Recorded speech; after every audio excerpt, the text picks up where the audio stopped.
জনাই কৈ গৈছে কুলি ধৰি নাম শাস্ত্ৰতো লিখা আছে নামে সে কল্যাণ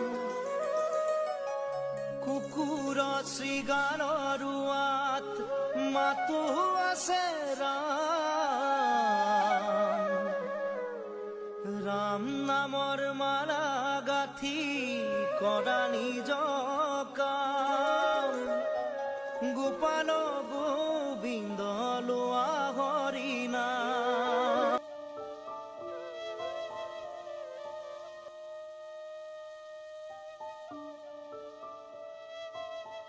থাকিয়া পাণ্ডু ভৈলা অপুত্ৰক ভাইজা কচাহিয়া তেন্তে বাক্য বুলিলে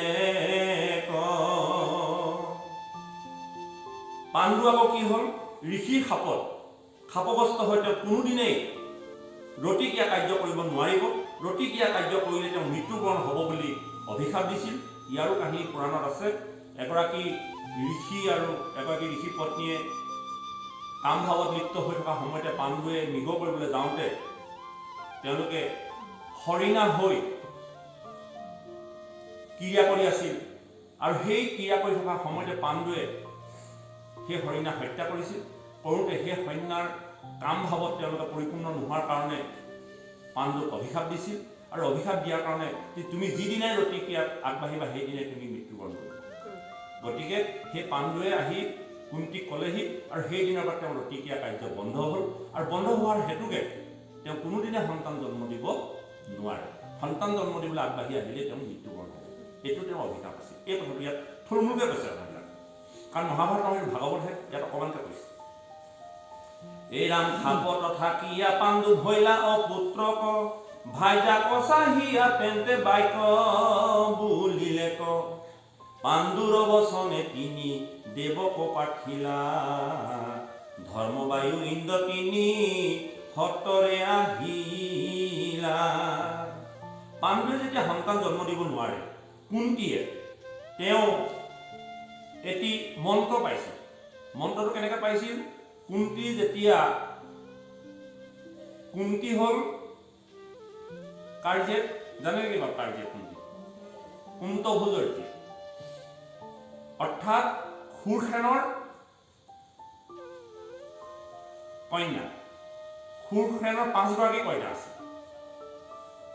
এই 5গৰাকী কন্যাৰ প্ৰথমগৰাকীৰ নাম পিঠা আৰু কুন্তভোজৰ কোনো ধৰণৰ সতি সন্তান নথকাৰ কাৰণে সুৰসেনে পিঠাক কুন্তভোজক দি দিছিল সৰুতে আৰু কুন্তভোজে প্ৰতিপালন কৰি ডাঙৰ কৰাৰ কাৰণে সেই ছোৱালীজনীৰ নাম কুন্তী নাম ৰখা আৰু সেই কুন্তী নাম ৰাখি থাকোঁতে এদিন কুন্তভোজৰ ঘৰত দুৰ্বাসা মুনি গৈছিল আৰু দুৰ্বাসা মুনি গৈ অতিথি হিচাপে যাওঁতে কুন্তীয়ে অত্যন্ত শ্ৰদ্ধাৰে সেৱা সৎকাৰ কৰাৰ কাৰণে দুৰ্বাসা মুনিয়ে কুন্তীৰ ভৱিষ্যত কথা জানি কুন্তীক কৈছিল যে হে আই তোমাৰ অতিথি শুশ্ৰূষাত মই পৰম সন্তুষ্ট হৈছোঁ তুমি ভৱিষ্যতে তোমাৰ স্বামীৰ দ্বাৰা সন্তান জন্ম দিব নোৱাৰিবা গতিকে মই তোমাক এটি মন্ত্ৰ শিকাই থৈ যাওঁ আৰু এই মন্ত্ৰৰ দ্বাৰা তুমি সন্তান আশা কৰিব পাৰিবা এই মন্ত্ৰৰ দ্বাৰা যাকেই তুমি নিমন্ত্ৰণ কৰিবা তেওঁৱেই তোমাৰ ওচৰত উপস্থিত হ'ব আৰু উপস্থিত হৈ তুমি তেওঁৰ সৈতে ৰতিক্ৰিয়া কৰি তুমি সন্তান জন্ম দিব পাৰিবা বুলি কৈ এটা মন্ত্ৰ তেওঁ অতিথি শুশ্ৰূষাত সন্তুষ্ট হৈ কুন্তীক সেই মন্ত্ৰ দুৰ্বাসা মুনিয়ে প্ৰদান কৰিছিল আৰু সেই মন্ত্ৰ পাই কুন্তী দেৱীয়ে মন্ত্ৰটো সঁচা নে মিছা প্ৰমাণ কৰিবৰ কাৰণে সৰ্বপ্ৰথমে সূৰ্য দেৱতাকে তেওঁ আমন্ত্ৰণ জনালে আৰু সূৰ্য দেৱতা আহি উপস্থিত হ'ল মন্ত্ৰটো ফলিয়াই গ'ল সঁচা বুলি পৰিণত হ'ল হ'লে কি হ'ব তেওঁতো অকুমাৰী মাতি দিলে আহি গ'ল এতিয়া সূৰ্যদেৱক তেওঁ কৈছে হে দেৱৰাজ হে দেৱতা সূৰ্য দেৱতা মই অজানিতে তোমাক আমন্ত্ৰণ জনালোঁ মই এতিয়া কুমাৰী হৈ আছোঁ গতিকে মই তোমাৰ লগত যদি ৰতিক্ৰিয়া কৰোঁ মোৰ এই জগতত কিলিংখা আহিব আৰু সূৰ্যদেৱে ক'লে মোক যেতিয়া আমন্ত্ৰণ কৰিলা মই তোমাক সন্তান নিদিয়াকৈ ঘূৰি যাম আৰু সেই সূৰ্যদেৱৰ লগত কুন্তীৰ ৰতিক্ৰিয়া হোৱাত এটি সন্তান হ'ল আৰু সেই সন্তানটি জগতৰ সমাজৰ লাজত কুন্তি দেৱীয়ে মধ্যৰাতি যমুনাৰ পানীত উটুৱাই দিয়ে, যাক আমি কৰ্ণ বুলি চিনি পাওঁ। গতিকে সেই কুন্তিয়ে আৰু সূৰ্যদেৱতে তেওঁক কৈ গৈছিল যে যদিও তুমি সন্তান জন্ম দিলা, তোমাৰ কুমাৰী অৱস্থা অটুট থাকিব, সন্তান জন্ম দিছে বুলি কোনেও গম নাপাব, মানে তেওঁ চিন নাথাকিব। এই বুলি কৈ সূৰ্যদেৱতাই সন্তান স্থিতি কৰাই তেওঁ নিজৰ স্থানলৈ গুচি গ'ল।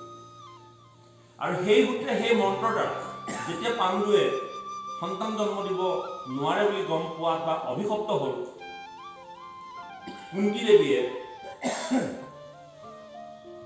ধৰ্ম, বায়ু আৰু ইন্দ্ৰক স্মৰণ কৰি 3টি সন্তান জন্মগ্ৰহণ কৰিলে। ধৰ্মক আহ্বান কৰি যুধিষ্ঠিৰ, বায়ুক স্মৰণ কৰি ভীম আৰু ইন্দ্ৰক স্মৰণ কৰি অৰ্জুনক জন্ম দিলে। 3টা সন্তান জন্ম দিয়াৰ পাছত পাণ্ডুৱে 2গৰাকী বিয়া কৰাইছে। দ্বিতীয়গৰাকী মাদ্ৰী, আৰু এই মাদ্ৰীৰ কোনো সন্তান নোহোৱাৰ কাৰণে তেওঁ মন্ত্ৰটো মাদ্ৰীকো শিকায়। আৰু মাদ্ৰীয়ে কি কৰিলে, সেই মন্ত্ৰ লৈ অশ্বিনী কুমাৰদ্বয় 2জন একেলগে জন্ম, যাৰ কাৰণে অশ্বিনী দ্বয় বুলি কয়, 2জন লোক, 2জনকে আহ্বান কৰাৰ কাৰণে 2টি সন্তান জন্ম দিলে, নকুল আৰু সহদেৱ। এই 5টি পাণ্ডুৰ পুত্ৰ হিচাপে প্ৰখ্যাত কৃষ্ণ। হে ৰাম ধৰ্মৰ বিজত যুধিষ্ঠিৰ ভৈলা জাত, বায়ুৰ অৰসে ভীম ভৈলন্ত সাক্ষাৎ, ইন্দ্ৰত আহিয়া জাত অৰ্জুন ভৈলন্ত, সহদেৱ নকুলক মাদ্ৰী জানিলন্ত। হে ৰাম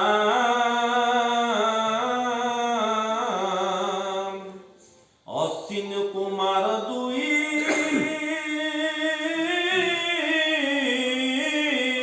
দ্বৈত জাত ভৈলা, দুৰ্পদীক পাঞ্চু ভাই বিবাহ কৰিলা, পাঞ্চু ভাইত ভৈলা পাঞ্চ পুত্ৰ উৎপত্তি, সুভদ্ৰাক বিহাইলা অৰ্জুন মহামতী। এই 5জন কুন্তীৰ পুত্ৰ জন্মগ্ৰহণ কৰিলে, আৰু 5জন পুত্ৰই দ্ৰুপদীক পঞ্চু ভাইয়ে বিবাহ কৰালে, যদিও অৰ্জুনে সুভদ্ৰাক পুনৰ বিয়া কৰাইছে। আৰু এই সুভদ্ৰা কোন? এই ৰাম সুভদ্ৰা হ'ল, সুভদ্ৰাৰ মাতৃৰ নাম কি জানা নাই? দৈৱকী। দৈৱকী গৰ্ভ সুভদ্ৰা,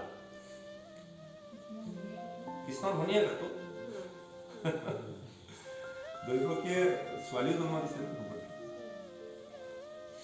হে ৰাম সুভদ্ৰাত অভিমন্যু আহি ভৈলা জাত, মহাবলৱন্ত বীৰ জগত প্ৰখ্যাত, অতিৰথী আছে যত পৃথিৱী মধ্যত, কেহু সমনুহি জাত যুদ্ধ সময়ত, আৰ মহাবলৱন্ত যিটো কৃষ্ণৰ ভাগিন, উত্তৰাক বিহাইলন্ত গুণে নুহিহীন। অৰ্জুনৰ পুত্ৰ কোন? অভিমন্যু। অভিমন্যু কাক বিয়া কৰাইছে? উত্তৰাক বিয়া কৰাইছে। হে ৰাম কুৰু বংশ নষ্ট হৈ ব্ৰহ্মাস্ত্ৰ অগণি, তাক দেখিলন্ত যদু বংশ শিৰোমণি, কৃষ্ণৰ প্ৰভাৱে তুমি পৰীক্ষিত জিলা, গদাধৰি কৃষ্ণে গয়া গৰ্ভতে ৰাখিলা। সুখদেৱে পৰীক্ষিতক কৈছে, হে পৰীক্ষিত তুমি জানানে কোন? তুমি উত্তৰাৰ গৰ্ভত কৌৰৱৰ অস্বস্থামাই যেতিয়া পাণ্ডৱৰ উপৰি পুৰুষক সবংশে ধ্বংস কৰিম বুলি ব্ৰহ্মাস্ত্ৰ যেতিয়া উত্তৰাৰ গৰ্ভত নিক্ষেপ কৰিছিল, তুমি উত্তৰাৰ গৰ্ভত থাকোঁতে গৰ্ভতেই অংগুষ্ঠমানৰ প্ৰভু ভগৱন্ত তোমাৰ দৰ্শন হৈছে। আৰু সেই প্ৰভু দৰ্শন কৰি তোমাক সমস্ত গৰ্ভতে ৰক্ষা কৰাৰ কাৰণে তোমাৰ নাম ৰখা হৈছে পৰীক্ষিত। হে ৰাম এতেকে পাণ্ডৱ বংশ পুনু প্ৰৱৰ্তিলা এহি চাৰি পুত্ৰ তজুদ্ৰিজে উপাজিলা। তুমি পাণ্ডৱৰ বংশত জন্ম হিচাপে থাকিলা বংশ ৰক্ষাৰ কাৰণে, যাক গৰ্ভতে বিষ্ণুৱে তোমাক ৰক্ষা কৰাৰ কাৰণে তোমাৰ আন এটি নাম বিষ্ণুৰাত্ৰ। আৰু তোমাৰ পুত্ৰত তোমাৰ ঔৰসত 4টি পুত্ৰ জন্ম হ'ব, জন্মেজয়, সূত্ৰহেন, ভীমহেন আৰু উগ্ৰহেন। এই ৰাম জন্মেজয় সূত্ৰহেন ভীমহেন নাম উগ্ৰহেন বলৱন্ত অতি অনুপাম। তক্ষকত হন্তে দেখি তোমাৰ মৰণ অসংখ্যাত সৰ্পগণ কৰিবা উচ্চন।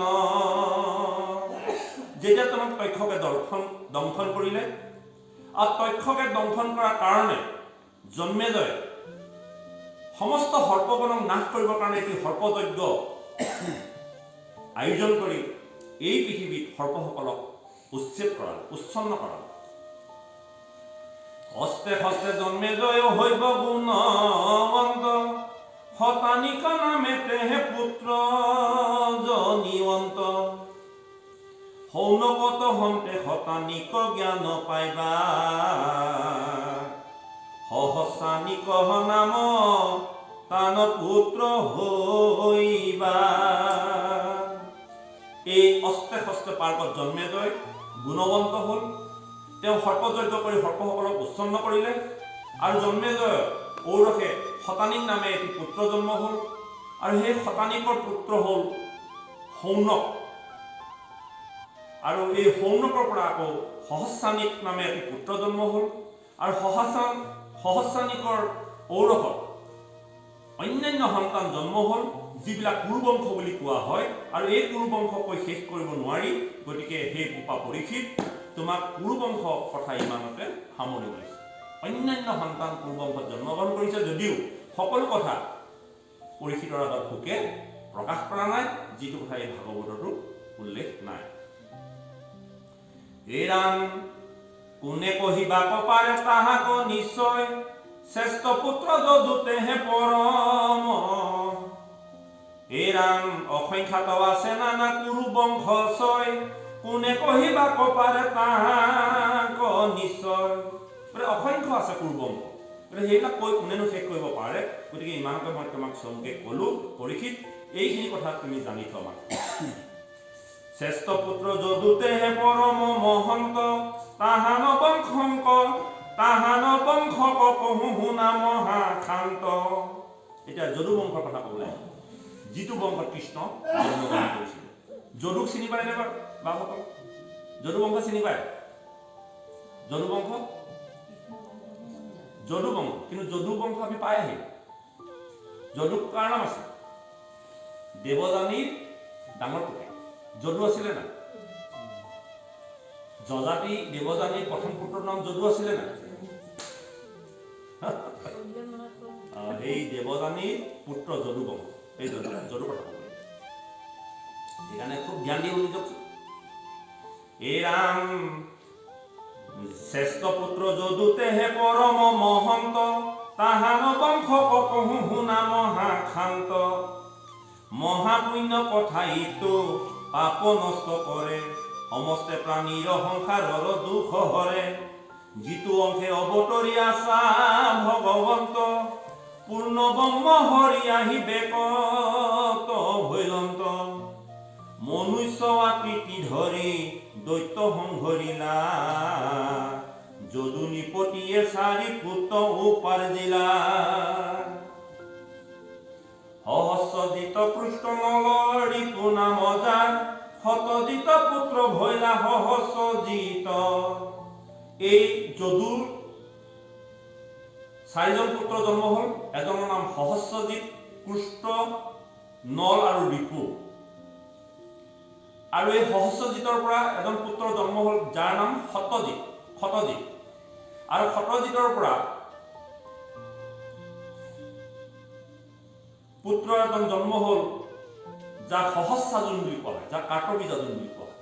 কাটল বীজাটোৰ হ'ল সত্যজিতৰ পুতেক। হে ৰাম সহস্ৰ অৰ্জুন আদি ৰাজহ বজত হুয়া আছে উৎপত্তি যাহাৰ বংশত কৃষ্ণ নামে যদুপুত্ৰ তাহাৰ বংশত হুয়া আছে শশবিন্দু আদি ৰাজা যত শশবিন্দু মহাৰাজা পৃথিৱী মণ্ডলে তাংক সম নাহি তো জানাৰ বিতলে। শশবিন্দু জন্ম হ'ল, পুষ্ট হ'ল, পুষ্টৰ পুত্ৰ হ'ল শশবিন্দু, শশবিন্দুৰ পুত্ৰ হ'ল ৰবি, আৰু ৰবিয়ে আকৌ বহুত কন্যা বিয়া কৰালে। ৰবিয়ে 10,000 কন্যা বিয়া কৰালে, আৰু সেই 10,000 কন্যাৰ পৰা 10 লক্ষ হাজাৰ হাজাৰ পুত্ৰ জন্মগ্ৰহণ কৰিলে। মহাযোগী মহাভোগী তান সম নাই জগত ভৰিল তান বংশে সমুদায়। যদু বংশৰ কথা কৈ আছে, মানে এই 10,000 লক্ষ হাজাৰ পুত্ৰৰ পৰা কিছুমান যোগী হ'ল, কিছুমান ভোগী হ'ল। গতিকে এইবিলাক কথা সমস্ত ল'ৰাবিলাকৰ বা সমস্ত সন্তানবিলাকৰ দ্বাৰা জগত ভৰি পৰিল। দেৱমীৰ নামে তান বংশে ভৈলা জাত তাহানত নয় সুৰ জগত প্ৰখ্যাত। আৰু এই বংশত দেৱমীৰ নামে এজন সন্তান জন্মগ্ৰহণ কৰিলে। তেওঁৰ পুত্ৰ হ'ল সুৰ, আৰু এই সুৰে কাক বিয়া কৰালে? মাৰিখা নামৰ এগৰাকী ভাইজাক বিয়া কৰালে। সুৰ কোন? সুৰসেন। এতিয়া কব বসুদেৱ সুভদ্ৰাক আজি এই ৰাম মাৰিখা নামত ভাইজা সুৰৰ ভৈলন্ত তান্ত সুৰসেনে দশ পুত্ৰ জনিলন্ত মহাপুণ্যবন্ত হবে ধৰ্মত নিপুণ তা সম্বাৰ মহিমাক কহিবে কোন ভিন্নে ভিন্নে শুনা হবে তা সম্বাৰ নাম বসুদেৱ দেৱ ভাগদেৱ শ্ৰৱা নাম। এইবিলাকৰ কথা মই ভিন্নে ভিন্নে কওঁ, অলপ শুনাচোন। এই সুৰসেনৰ পুত্ৰ হ'ল বসুদেৱ। বসুদেৱ দেৱ ভাগত দেৱশ্ৰৱা নাম আনক সঞ্জয় শ্যামক অংক বৎসক আৰু পুত্ৰ ভৈলা নাম বিক যে সমিক বসুদেৱ যে তীক্ষণে উৎপত্তি ভৈলন্ত আকাশত দেৱগণে দুন্দুভি বাইলন্ত হৰি উপজীৱ আহি তাহান ঘৰত। যেতিয়া সুৰসেনৰ ঔৰসত আৰু মাৰিখা নামৰ আইগৰাকীৰ গৰ্ভত যেতিয়া বসুদেৱ স্থিতি হ'ল, তেতিয়া আকাশত দুন্দুভি বাজিছিল। কাৰণ এজন পৰম সত্য শুদ্ধ ব্যক্তি স্বৰূপ বসুদেৱ জন্মগ্ৰহণ কৰিছে, আৰু এই বসুদেৱৰ ঔৰসে জগতৰ নাৰায়ণ ভগৱন্ত আহি এই ধৰাধামলৈ আহিব, এই কথা আকাশবাণীত আগতেই কৈ পেলাই তেওঁলোকে দেৱসকলে পৰম আনন্দ লভিছে। সুৰসেনে আৰু 500 দুহিতা গাঁৱত সুৰসেনে আৰু 500 দুহিতা জনিলা পিঠা সূত্ৰ দেৱা সূত্ৰ কীৰ্তি নাম ভৈলা। এই সুৰসেনৰ আৰু 5 গৰাকী দুহিতা আছিল। পিঠা, সূত্ৰদেৱা, সূত্ৰকীৰ্তি, সূত্ৰশ্ৰৱা আৰু ৰাজাধিদেৱী মহাশান্তি, এই 5 গৰাকী কন্যা আছিল। এই ৰাম সূত্ৰশ্ৰৱা ৰাজাধিদেৱী মহাশান্তি এই 5 কন্যা মাৰি খায়ে জনিলন্তী অপুত্ৰক কুন্ত ভুজ ৰাজা মহাশান্ত সুৰসেনে তাংক পাছে পিঠা ক দিলন্ত। কুন্তভোজ অপুত্ৰ হৈ থকাৰ কাৰণে সুৰসেনে তেওঁ প্ৰথম ডাঙৰ কন্যা পিঠাক সুৰসেনক ছোৱালী হিচাপে কন্যা হিচাপে দান কৰিলে। তাংক লভি কুন্তভোজে মহাতুষ্ট ভৈলা কুন্তি হেন তান নাম কুন্তভোজে থৈলা তাহান মহিমা কহো শুনা পৰীক্ষিত দুৰ্বাসাক সেৱা কৰিলে কয় এক চিত্ৰ কুন্তি কলাগিয়া পাছে ঋষি তুষ্ট ভৈলা আনন্দিত মনে তাংক বৰ এক দিলা। এৰা শুনা হতি তুমি যিটো দেৱক মাতাহা তোমাৰ নিকটে তাংক অৱশ্যে পাইবাহা। সেই সতী তোমাৰ অতিথি শুশ্ৰূষাত মই পৰম সন্তুষ্ট হৈ তোমাক এদিন মই বৰ দিব বিচাৰোঁ। আৰু এই বৰৰ দ্বাৰা তুমি যেতিয়াই প্ৰয়োজন বোধ কৰা, যিজনকে তুমি ইচ্ছা কৰা সেইজনকে মাতি তুমি পৰম আনন্দ উপভোগ কৰিব পাৰিবা। দুৰ্বাসাৰ বৰ পায়া কুন্তি মহা শান্তি, পৃথিৱীত থাকিয়া সূৰ্য মাতিলন্তি। বৰ পৰীক্ষিবে লাগি কুন্তি মাতিলন্তি, তেতিখনে দিব্যাকৰ আহি ঠেকিলন্তি। তাহাংক দেখিয়া কইনা কাম্পন্ত দৰত, পৰম বিস্ময় হুইয়া গুণন্ত মনত। কাপূৰ্ণ কৰিয়া পাছে কুন্তি মাতিলন্ত, পৰ সেবিয়োক দুখ মোৰ দেৱ মহাশান্ত। দুৰ্বাসাৰ মন্ত্ৰ, দুৰ্বাসাৰ বৰ সত্যতা প্ৰমাণ কৰিবলৈ কুন্তীয়ে সৰ্বপ্ৰথমে সূৰ্য দেৱতাক আহ্বান কৰিলে। আৰু সূৰ্য দেৱতা আহি উপস্থিত হোৱাৰ লগে লগে কুন্তী ভয়ত কঁপিবলৈ ধৰিলে। আৰু কাপুণ্য কৰি কুন্তী দেৱীয়ে সেই দিবাকৰক ক'লে যে মোৰ ভুলক্ৰমে তোমাক আমন্ত্ৰণ জনালো, গতিকে তুমি ঘূৰি যোৱা। হে ৰাম দুৰ্বাসাত হন্তে মই বৰ কলভিলো, হুই নুই কোনো মই তোমাক ডাকিলো। হ'বনে নহ'ব এই কথাখিনি ভাবি মই তোমাক মাতিছিলো। সূৰ্যে বুলিলন্ত বাকী কুন্তি কছাহিয়া, আমাৰ বাক্যত হতি দিয়া তুমি হিয়া। ব্যৰ্থ নহি কয় দেৱতাৰ দৰিখন, হেন জানি তুমি আৱে এৰা কষ্ট মন। হেৰা দেৱতাৰ দৰিখন অথলে নাযায়। মই যেতিয়া আহিলো তুমি বিচৰা, তুমি আশা কৰা সন্তান তুমি গ্ৰহণ কৰিবই লাগিব। তোমাৰ গৰ্ভত আহি হৈবে পুত্ৰ জাত, কন্যা কালে নুহিবে দুখিত সাক্ষাৎ। তোমাৰ গৰ্ভত সন্তান জন্মগ্ৰহণ কৰিব যদিও কন্যা কালৰ কোনো ক্ষতি নহ'ব। এই বাক্য বুলি সূৰ্য দেৱে ৰমিলন্ত, গৰ্ভ কোৱা ধন কৰি স্বৰ্গ গৈলন্ত। সূৰ্য পায় কুমাৰে ভৈল উৎপন্ন, তাংক দেখি হতি মহা ভৈল দুখ মন। জলত উতায়া পাছে হতিয়ে গৈলন্ত, মহাৰাজা পাণ্ডু পাছে তাংক বিহাইলন্ত। সূৰ্যদেৱে কুন্তীৰ গৰ্ভত সন্তান গৰ্ভধাৰণ কৰি গুচি গ'ল। আৰু কুন্তীয়েও যথা সময়ত সন্তান প্ৰসৱ কৰাই সমাজ আৰু দেশৰ লজ্জা নিবাৰণ কৰি যমুনাৰ পানীত উটুৱাই দিলে। আৰু তেওঁ কন্যাকাল অটুট থকাৰ কাৰণে পাণ্ডুৱে তেওঁক পুনৰ বিবাহ কৰালে। এই কথা কোনো লোকে গমকে নাপালে। এই ৰাম বসুদেৱ দেৱকী প্ৰমুখ্যে নাৰীগণ, বিবাহ কৰিলা তাংক ভূঞা ৰংগমন। বল গদা হাৰণ যে দুৰ্মদ বিপুল, ধ্ৰুৱকীত আদি পুত্ৰ যশস্যা বাহুল। ৰোহিণীত হন্তে বসুদেৱে উপাৰ্জিলা, শুক মহামুনি পৰীক্ষিত কহিলা। বসুদেৱে ৰোহিণীকে প্ৰমুখ্য কৰি 17গৰাকী বিয়া কৰাইছে। আৰু এই 17গৰাকী গৰ্ভত বল গদ হাৰণ দুৰ্মদ বিপুল ধ্ৰুৱ কৃত অন্যান্য যশস্য পুত্ৰসকলক জন্ম কৰোৱাইছে। আৰু এই ৰোহিণীৰ গৰ্ভত বসুদেৱে বলৰামক জন্মগ্ৰহণ কৰাইছে। শুক মহামুনি পৰীক্ষিত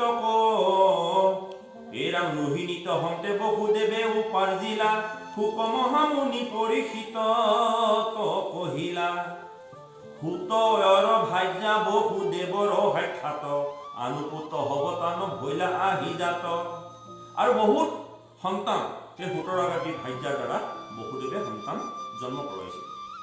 সংক্ষেপ পদত মই নকহিবো তাক, হেন জানি মহাজনে খেমিবা আমাক।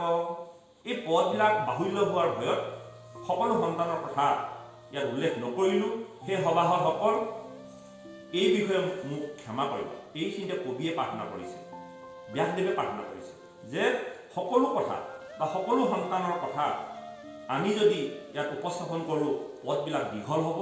গতিকে সকলো কথা নকৈ ইমানতে সামৰণি মৰাৰ কাৰণে যদি অপৰাধ হৈছে সৰ্ব অপৰাধখিনি ক্ষমা কৰিব। সেই সভাসদসকল বহুদেৱে দৈৱকৃত পুত্ৰ জন্মাইলন্ত কৃত্ৰিমন্ত ভদ্ৰসেন সুখেন মহন্ত ঋজু সমৰ্দন ভদ্ৰ নাম শংকৰখন অষ্টমতনয় আহি ভৈলা ভগৱান।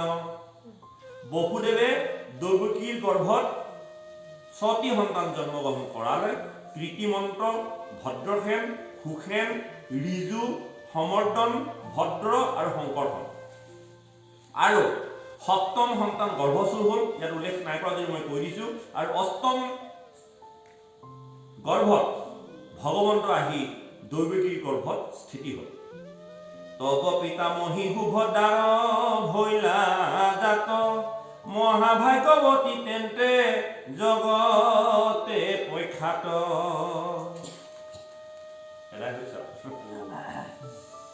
এৰা শুনা হবা সদয়িত ভাগৱত কথা কৃষ্ণ নাম শুনা জন্ম নকৰি উবিঠা আন হবে মিছাইতো দুৰ্ঘুৰ সংসাৰ ৰাম নাম লৈও হবে শীঘ্ৰে হৈও পাৰ ৰাম হৰি দুগুটি অক্ষৰ ধৰা দাবী সংসাৰৰ মায়া প্ৰভু পেলাই বন্ত কাটি আনচাৰ ভাষ মুখ এৰা হবে কাম সমস্তে সমাজে ডাকি বোলা ৰাম ৰাম কৃষ্ণ হৰি ৰাম ৰাম। গতিকে সেই সভাসদসকল ৰাম নামৰ দুবিটি অক্ষৰ ডাঠি ধৰা লাংপাংকে নহয়, ডাঠি ধৰিবলৈ কৈছে। তেতিয়াহে তোমালোকৰ সংসাৰৰ মায়া কাটি পেলাব, যন্ত্ৰণা নাশ হ'ব। অষ্টাতিংশ অধ্যায় 2। আর হুকনি গজতি হুনা কুরুপতি জাত ভৈলা ভগবন্ত যেখনে যেখনে ধর্ম নষ্ট হইয় তাহা কহি রাখন্ত অধর্মিক নাখ করি জগবাস বেপত ভৈলা আহিয়া আপনাকে তেন্তে আপুনি স্বজন্তে মনুষ্য নাত ধরিয়া। বাক্য হৈছে নেকি? ভগৱন্ত পুৰুষ এই জগতলৈ অহাৰ উদ্দেশ্য 3টা। ইয়াত কৈছে যে পৰিত্ৰাণায়ম সাধুনাম বিনাশায়চ দুষ্কৃতাম ধৰ্ম সংস্থাপনাৰ্থে সম্ভৱামি যুগে যুগে। দুষ্টসকলক নাশ কৰা, সাধুসকলক ৰক্ষা কৰা, পুনৰ আকৌ ধৰ্ম সংস্থাপন কৰাৰ উদ্দেশ্যে যুগে যুগে বিভিন্ন অৱতাৰ গ্ৰহণ কৰি ভগৱন্ত পুৰুষে ধৰাৰ সময়লৈ আহে। অধাৰ্মিক নাশ কৰি জগবাস বেপত ভৈলা আহিয়া আপোনাকে তেন্তে আপুনি স্বজন্তে মনুষ্য নাট ধৰিয়া। আৰু মনুষ্য নিচিনা নাট বা নাটক কৰি তেওঁ এই জগতত অৱতাৰ গ্ৰহণ কৰে। হে ৰাম কৰ্মে বা তাহান জন্ম ধৰাই বেক ইটো কথা নুহি কয় যুগ মায়া ধৰি ভগৱন্ত হৰি অধৰ্ম কৰি লাক্ষয়। এই ভগৱন্ত পুৰুষ এই ধৰাৰ সমলৈ অহাৰ লগে লগে তেওঁ লগত লৈ আহে যুগমায়া, আৰু এই যুগমায়াৰ জৰিয়তে সমস্ত অধৰ্মীসকলক ক্ষয় কৰি ধৰ্ম সংস্থাপন কৰে। মনত ৰাখক, যুগমায়াই আমাক মায়াত মোহিত কৰি, আমাক বিপথে পৰিচালিত কৰি, অধাৰ্মিক কৰি আমাক নাশ কৰে। এৰা মায়াৰ নিয়ন্তা ঈশ্বৰ সাক্ষাৎ সাক্ষী প্ৰভু জগতৰ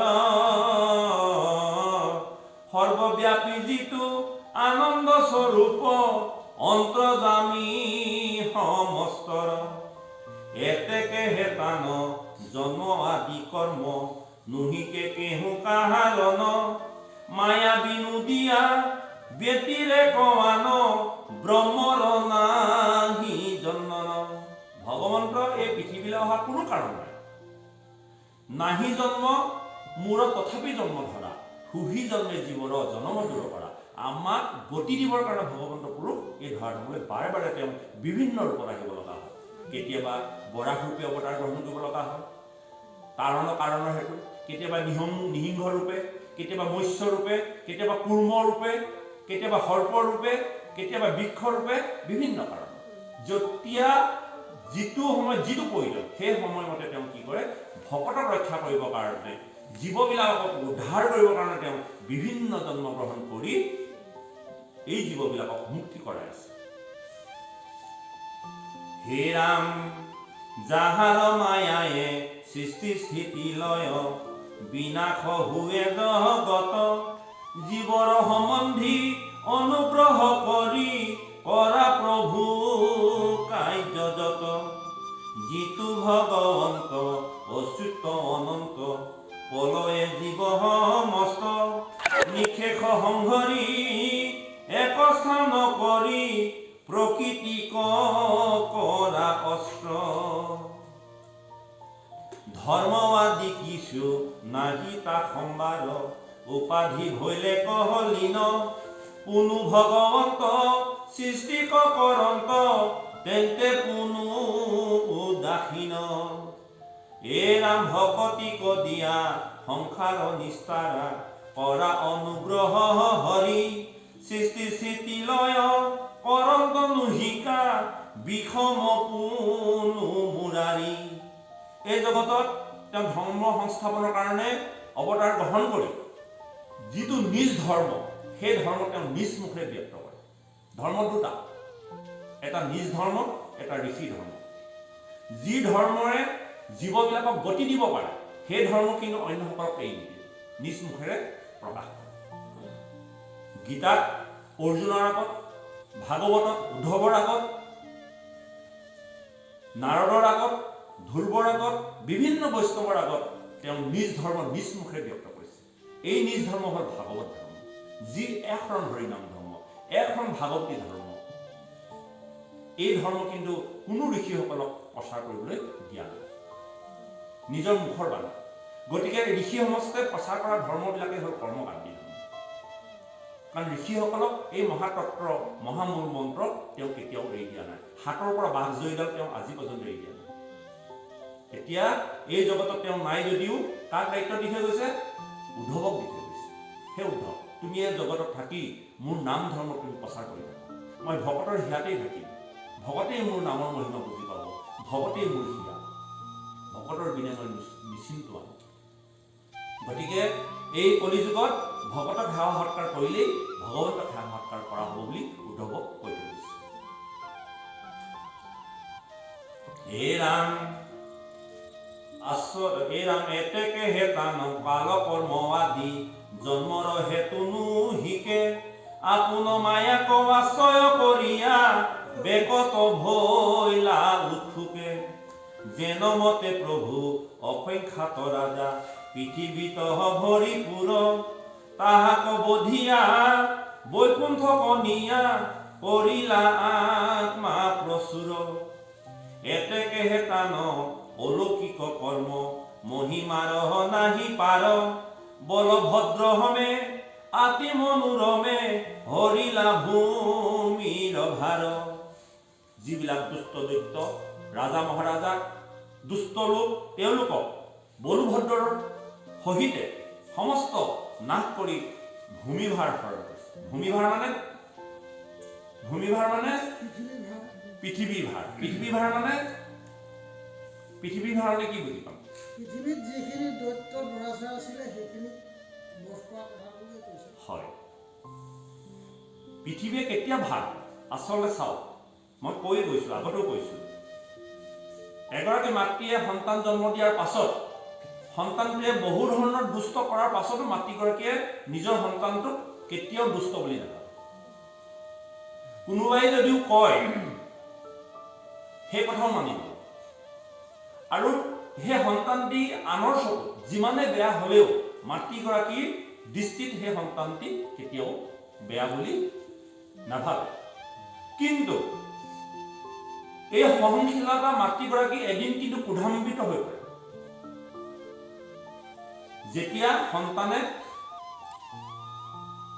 দুষ্ট কৰ্মৰ সীমা চায়, আমাৰ সন্তানসকলক উদ্দেশ্যি কৈছোঁ, দুষ্টৰো সীমা। যিদিনাই দুষ্টৰ সীমা অতিক্ৰম কৰিব, সেই একেগৰাকী মাতৃয়ে, যিগৰাকী মাতৃয়ে সমস্ত জগতে বেয়া বুলি কোৱাৰ পাছতো বেয়া বুলি নোকোৱা সেই মমতাশীল মাতৃগৰাকীয়ে সেইদিনা যেতিয়া অন্তৰৰ পৰা বিদায় দিব, সেইদিনাই সেই সন্তানটোৰ জীৱনলৈ দুৰ্যোগ নামি আহিব। আৰু সেই বসুমতীৰ গৰ্ভত সমস্ত সন্তান জন্মগ্ৰহণ কৰি অত্যাচাৰ কৰাৰ পাছতো বসুমতীয়ে সহি থাকে। কিন্তু শিশুপাল, কংস, দুৰ্যোধন, দুঃশাসনৰ সেই সন্তানবিলাকৰ অত্যাচাৰত বসুমতী থাকিব নোৱাৰি ব্ৰহ্মাদেৱৰ সহিতে প্ৰভু ভগৱন্তক মিনতি কৰি তেওঁ ভাৰ সহ্য কৰিব নোৱাৰো বুলি বসুমতীয়ে খণ্ডন কৰিবলৈ ধৰিছে। মাতৃও কেতিয়াবা কান্দে, মাতৃও সন্তানক কেতিয়াবা বেয়া দৃষ্টিয়ে চায় যেতিয়া সীমা পাৰ হ'ব। আৰু সেই ভাৰটোৱে কেতিয়াবা মাতৃগৰাকীয়ে বহন কৰিব নোৱাৰে, ইমানেই অত্যাচাৰী হৈ উঠে সন্তানবিলাক, সেই ভাৰ কিন্তু মাতৃগৰাকীয়ে বহন কৰিব নোৱাৰে। সেয়ে হ'ল ভূমিভাৰ। আৰু এই ভূমিভাৰ হৰণ কৰিবৰ কাৰণে ভগৱন্ত এগৰাকী মাতৃক যেতিয়া সন্তানে কন্দুৱায়, এগৰাকী মাতৃক যেতিয়া সন্তানে লাঞ্ছনা গঞ্জনা কৰে, তেতিয়া ভগৱন্ত সেই সন্তানটিৰ ওপৰত জঁপিয়াই পৰে আৰু লগে লগে তাৰ প্ৰত্যুত্তৰ দিয়ে। যিদিনাই মাতৃগৰাকীয়ে তেওঁ অন্তৰৰ পৰা ভাৰ লাঘৱ কৰাৰ কাৰণে প্ৰভু ভগৱন্তক সাধনা কৰে। হে ৰাম শত্ৰু মিত্ৰ জন সুহৃদ সজ্জন, সবাকে গতি দিহিলন্ত, পাছক লাগিয়া পূৰ্ণ ব্ৰহ্ম হৰি, সমস্যা কথা কিলন্ত।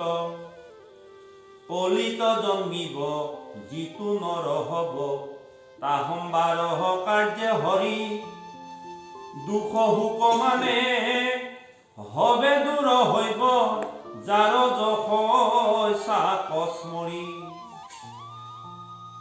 জগত কতনো গ্ৰহৰ নিমিত্তে, বিস্তাৰিলা কৃতি স্বয়ং, ভকতৰ কথা অমিত হাইঠাক, গুছে হুক মোহ ভয়। হে ৰাম একবাৰ মাত্ৰ কৰ্ণাঞ্জলি ভৰি, যিটো জনেহে কৰে পান,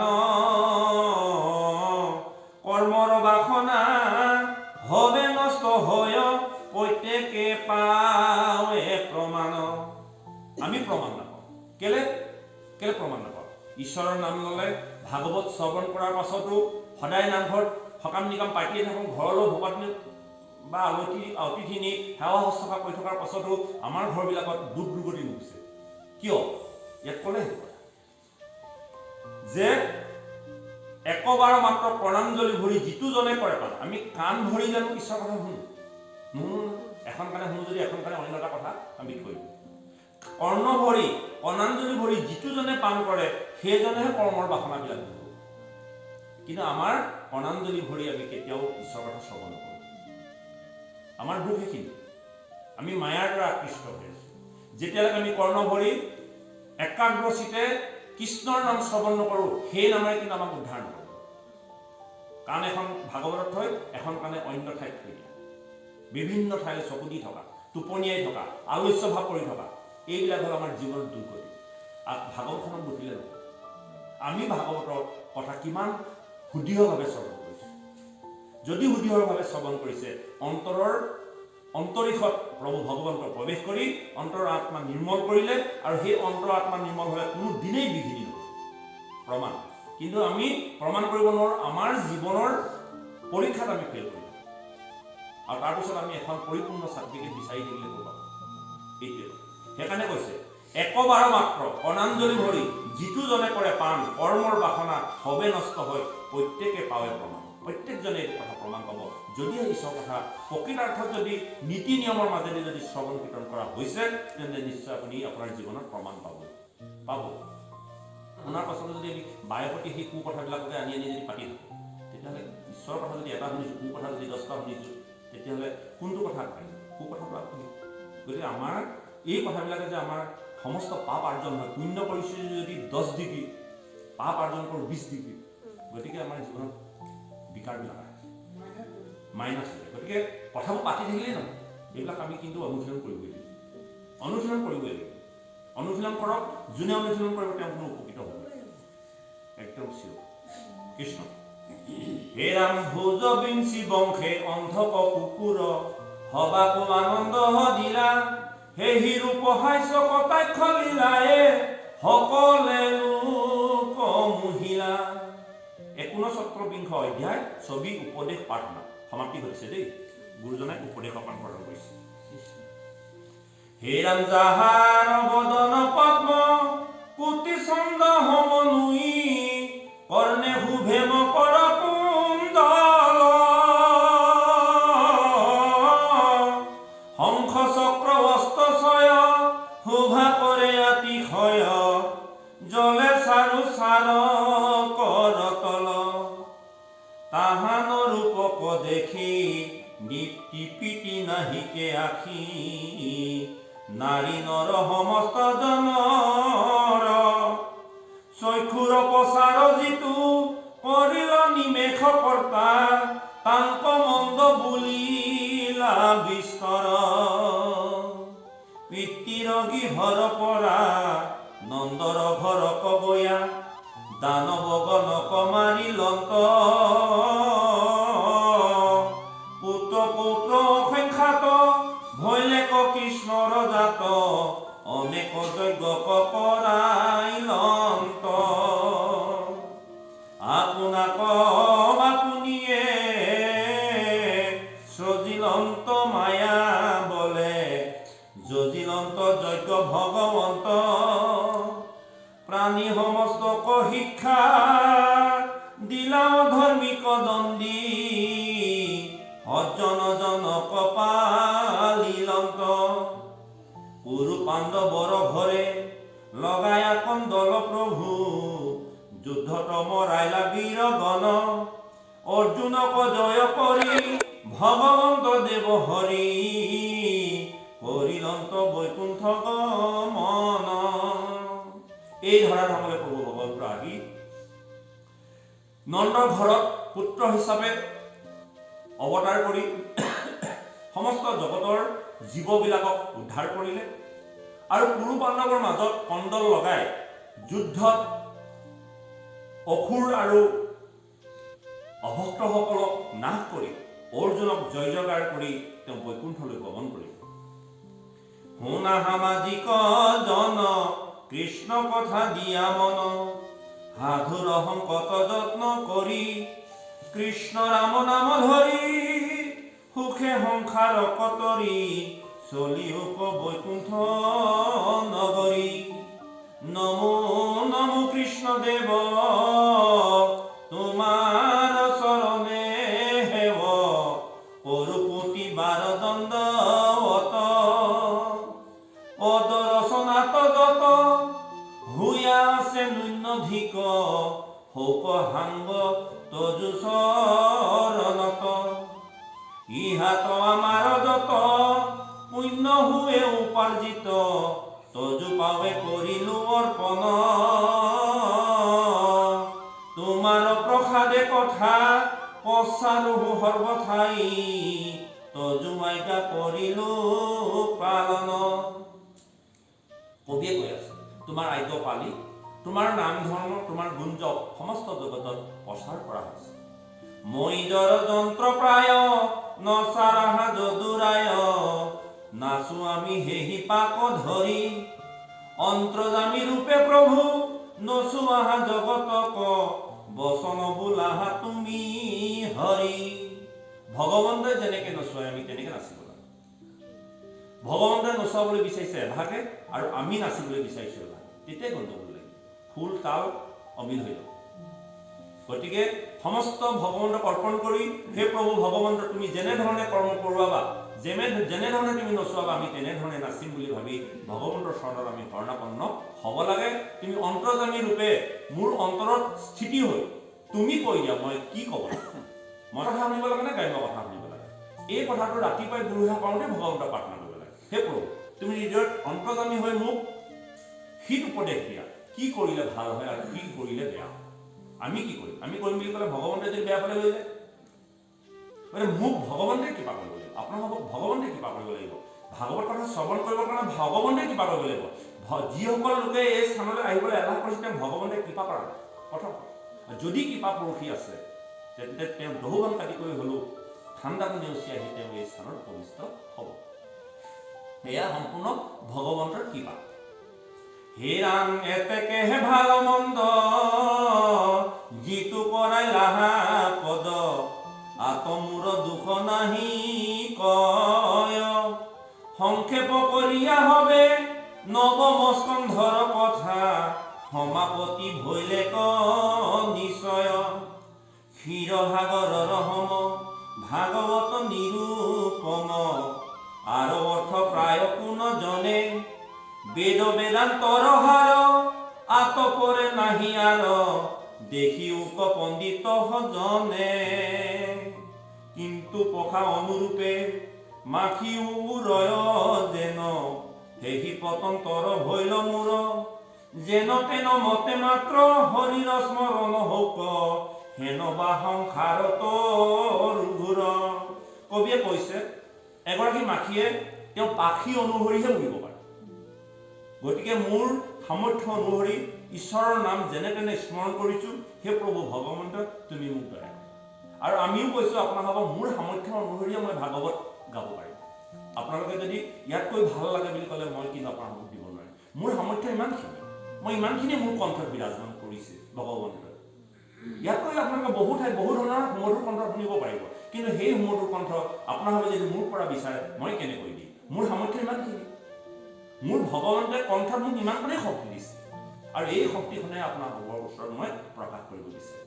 আৰু এইখিনিকে আপোনালোকে অমৃত হিচাপে গ্ৰহণ কৰিলে মই কৃতাৰ্থ হ'ম। আৰু যদি আপোনালোকে নিন্দা কৰে, দুখ কৰে, মোক শতকোটি অপৰাধৰ পৰা ক্ষমা কৰিব, কাৰণ মোৰ সামৰ্থ্য অনুসৰিহে মই ভাগৱত কথা ক'ব পাৰিম। মোৰ জ্ঞান ইমানকণহে হৈছে, যিকণ জ্ঞানৰ দ্বাৰা আপোনালোকৰ আগত ভাগৱত কথা প্ৰকাশ কৰা হৈছে। হে ৰাম এতেকেহে ইটো কথা নাহি মোৰ অন্য কথা পদচয় কৰিলো তোমাৰ তুমি মোৰ গতিমতী জানিবাহা প্ৰাণপতি তজু পদে কোটি নমস্কাৰ কৃষ্ণৰ কিংকৰ দিন কায়স্থকে খবে কয়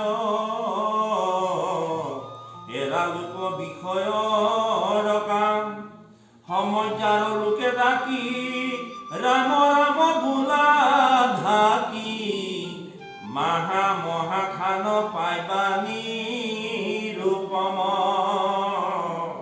কৃষ্ণ হৰি হৰি কৃষ্ণৰ কিংকৰ দিন কায়স্থকে খবে কয় এৰা লোক বিষয়ৰ কাম সমজাৰ লোকে ডাকি ৰাম ৰাম বোলা ঢাকি মহাখান পাইবানী ৰূপম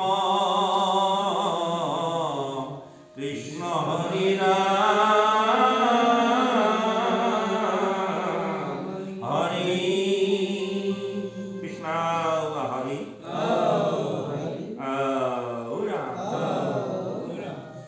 নৱম স্কন্ধ ভাগৱত সমাপ্ত। আমি নৱম শেষ কৰিলোঁ। ভগৱন্তৰ লীলালৈ আমি গতি কৰিছোঁ। আপোনাৰভাৱে দশমত সকলোৱে আহক।